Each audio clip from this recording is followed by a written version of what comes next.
Please raise your right hand and repeat after me.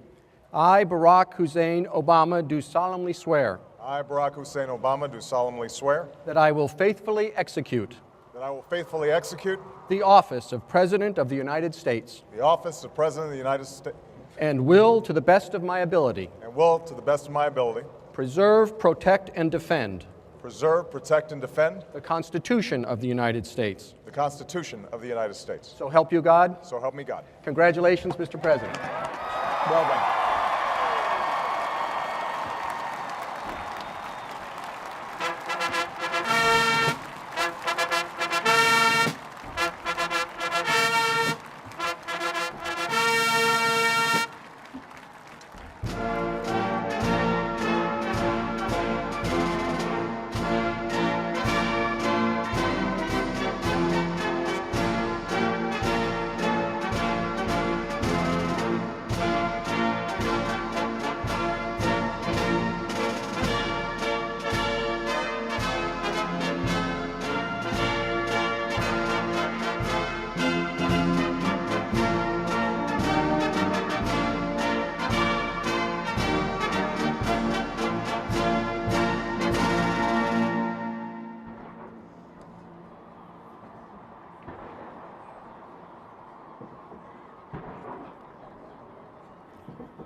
Ladies and gentlemen, it is my great privilege and distinct honor to introduce the 44th President of the United States of America, Barack H. Obama.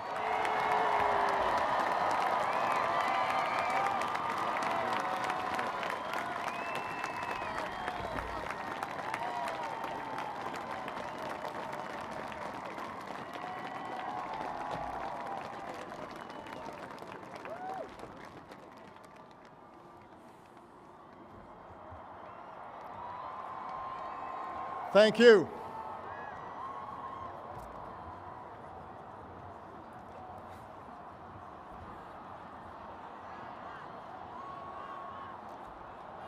Thank you. Thank you so much. Vice President Biden, Mr. Chief Justice, members of the United States Congress, distinguished guests, and fellow citizens. Each time we gather to inaugurate a president, we bear witness to the enduring strength of our Constitution.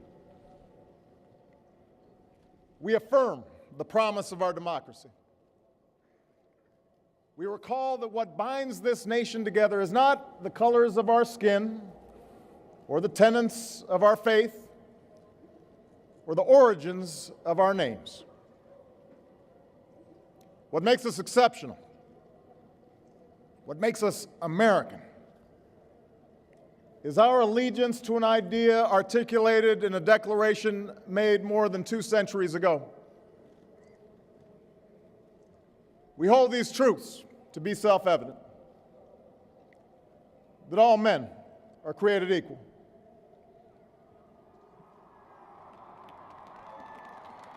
that they are endowed by their Creator with certain unalienable rights, that among these are life, liberty, and the pursuit of happiness. Today, we continue a never-ending journey to bridge the meaning of those words with the realities of our time. For history tells us that while these truths may be self-evident, they have never been self-executing. That while freedom is a gift from God, it must be secured by His people here on earth. The patriots of 1776 did not fight to replace the tyranny of a king with the privileges of a few or the rule of a mob. They gave to us a republic, a government of and by and for the people, entrusting each generation to keep safe our founding creed. And for more than 200 years we have. Through blood drawn by lash and blood drawn by sword, we learned that no union founded on the principles of liberty and equality could survive half slave and half free. We made ourselves anew and vowed to move forward together. Together, we determined that a modern economy requires railroads and highways to speed travel and commerce, schools and colleges to train our workers. Together, we discovered that a free market only thrives when there are rules to ensure competition and fair play. Together, we resolved that a great nation must care for the vulnerable and protect its people from life's worst hazards and misfortune. Through it all, we have never relinquished our skepticism of central authority, nor have we succumbed to the fiction that all society's ills can be cured through government alone. Our celebration of initiative and enterprise, our insistence on hard work and personal responsibility, these are constants in our character. But we have always understood that when times change, so must we. That fidelity to our founding principles requires new responses to new challenges. That preserving our individual freedoms ultimately requires collective action. For the American people can no more meet the demands of today's world by acting alone than American soldiers could have met the forces of fascism or communism with muskets and militias. No single person can train all the math and science teachers we'll need to equip our children for the future, or build the roads and networks and research labs that will bring new jobs and businesses to our shores. Now, more than ever, we must do these things together as one nation and one people.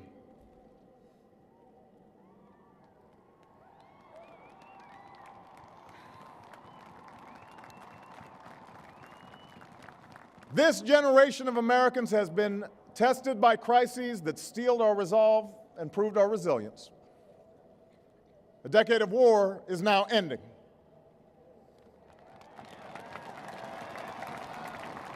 An economic recovery has begun. America's possibilities are limitless, for we possess all the qualities that this world without boundaries demands: youth and drive, diversity and openness, an endless capacity for risk, and a gift for reinvention. My fellow Americans, we are made for this moment, and we will seize it so long as we seize it together.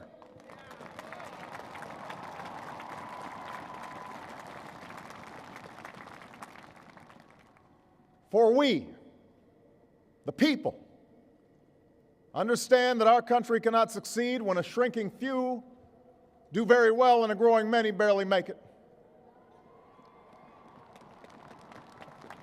We believe that America's prosperity must rest upon the broad shoulders of a rising middle class. We know that America thrives when every person can find independence and pride in their work, when the wages of honest labor liberate families from the brink of hardship. We are true to our creed when a little girl born into the bleakest poverty knows that she has the same chance to succeed as anybody else because she is an American, she is free, and she is equal not just in the eyes of God, but also in our own.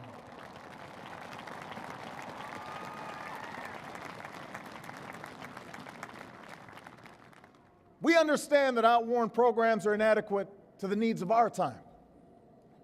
So we must harness new ideas and technology to remake our government, revamp our tax code, reform our schools, and empower our citizens with the skills they need to work harder, learn more, reach higher. But while the means will change, our purpose endures. A nation that rewards the effort and determination of every single American, That is what this moment requires. That is what will give real meaning to our creed. We, the people, still believe that every citizen deserves a basic measure of security and dignity. We must make the hard choices to reduce the cost of health care and the size of our deficit. But we reject the belief that America must choose between caring for the generation that built this country and investing in the generation that will build its future.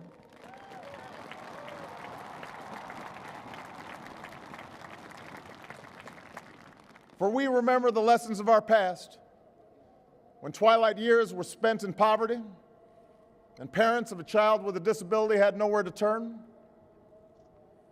We do not believe that in this country freedom is reserved for the lucky or happiness for the few. We recognize that no matter how responsibly we live our lives, any one of us, at any time, may face a job loss or a sudden illness or a home swept away in a terrible storm. The commitments we make to each other through Medicare and Medicaid and Social Security, these things do not sap our initiative, they strengthen us. They do not make us a nation of takers, they free us to take the risks that make this country great.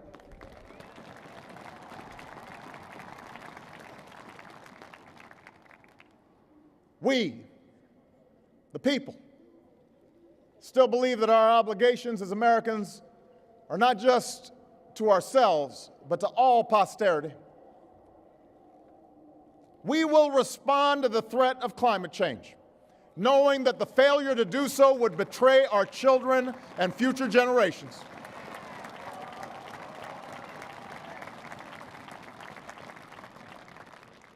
Some may still deny the overwhelming judgment of science, but none can avoid the devastating impact of raging fires and crippling drought and more powerful storms.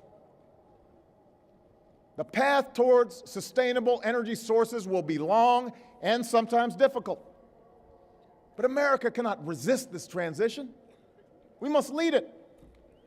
We cannot cede to other nations the technology that will power new jobs and new industries. We must claim its promise. That's how we will maintain our economic vitality and our national treasure. Our forests and waterways, our croplands and snow-capped peaks. That is how we will preserve our planet, commanded to our care by God. That's what will lend meaning to the creed our fathers once declared. We, the people, still believe that enduring security and lasting peace do not require perpetual war.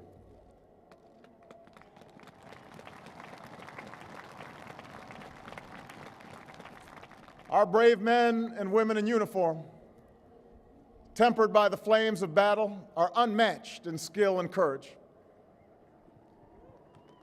Our citizens, seared by the memory of those we have lost, know too well the price that is paid for liberty. The knowledge of their sacrifice will keep us forever vigilant against those who would do us harm. But we are also heirs to those who won the peace and not just the war, who turned sworn enemies into the surest of friends, and we must carry those lessons into this time as well. We will defend our people and uphold our values through strength of arms and rule of law. We will show the courage to try and resolve our differences with other nations peacefully, not because we are naive about the dangers we face, but because engagement can more durably lift suspicion and fear. America will remain the anchor of strong alliances in every corner of the globe. And we will renew those institutions that extend our capacity to manage crisis abroad. For no one has a greater stake in a peaceful world than its most powerful nation. We will support democracy from Asia to Africa, from the Americas to the Middle East, because our interests and our conscience compel us to act on behalf of those who long for freedom.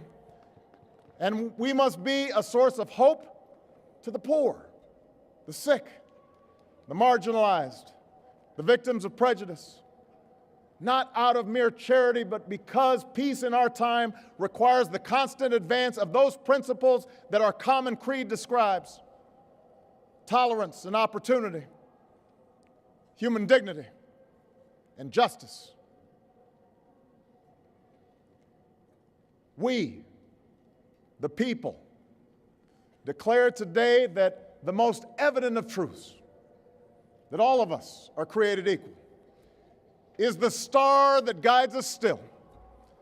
Just as it guided our forebears through Seneca Falls and Selma and Stonewall, just as it guided all those men and women, sung and unsung, who left footprints along this great mall, to hear a preacher say that we cannot walk alone, to hear a king proclaim that our individual freedom is inextricably bound to the freedom of every soul on earth.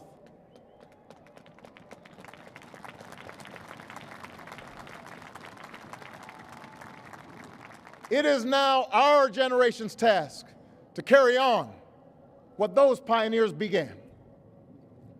For our journey is not complete until our wives, our mothers, and daughters can earn a living equal to their efforts.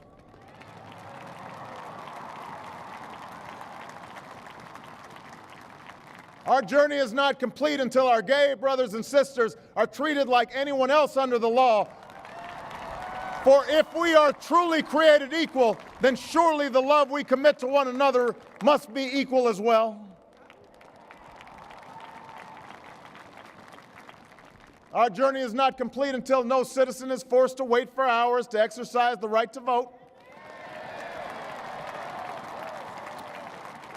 Our journey is not complete until we find a better way to welcome the striving, hopeful immigrants who still see America as a land of opportunity, until bright young students and engineers are enlisted in our workforce rather than expelled from our country.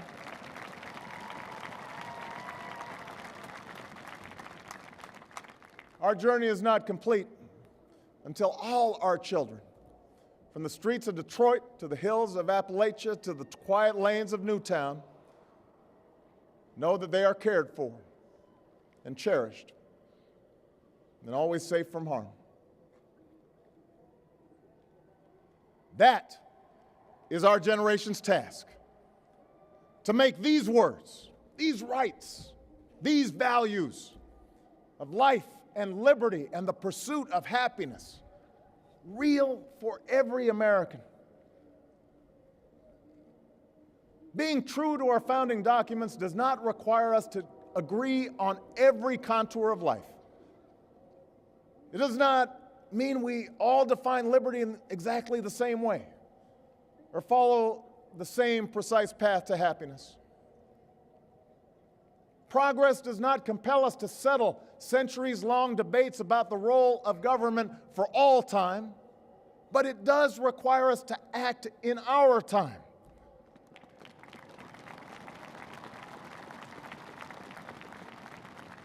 For now, decisions are upon us, and we cannot afford delay. We cannot mistake absolutism for principle, or substitute spectacle for politics, or treat name-calling as reasoned debate. We must act. We must act knowing that our work will be imperfect.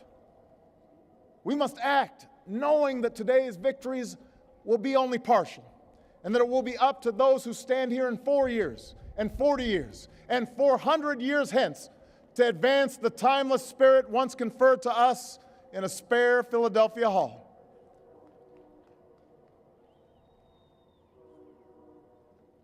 My fellow Americans, the oath I have sworn before you today, like the one recited by others who serve in this Capitol, was an oath to God and country, not party or faction. And we must faithfully execute that pledge during the duration of our service.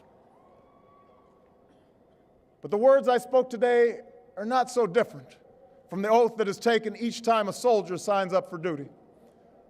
or an immigrant realizes her dream. My oath is not so different from the pledge we all make to the flag that waves above and that fills our hearts with pride. They are the words of citizens, and they represent our greatest hope. You and I, as citizens, have the power to set this country's course. You and I, as citizens, have the obligation to shape the debates of our time, not only with the votes we cast, but with the voices we lift in defense of our most ancient values and enduring ideals. Let us, each of us now, embrace with solemn duty and awesome joy what is our lasting birthright. With common effort and common purpose, with passion and dedication, let us answer the call of history and carry into an uncertain future that precious light of freedom. Thank you, God bless you, and may He forever bless these United States of America.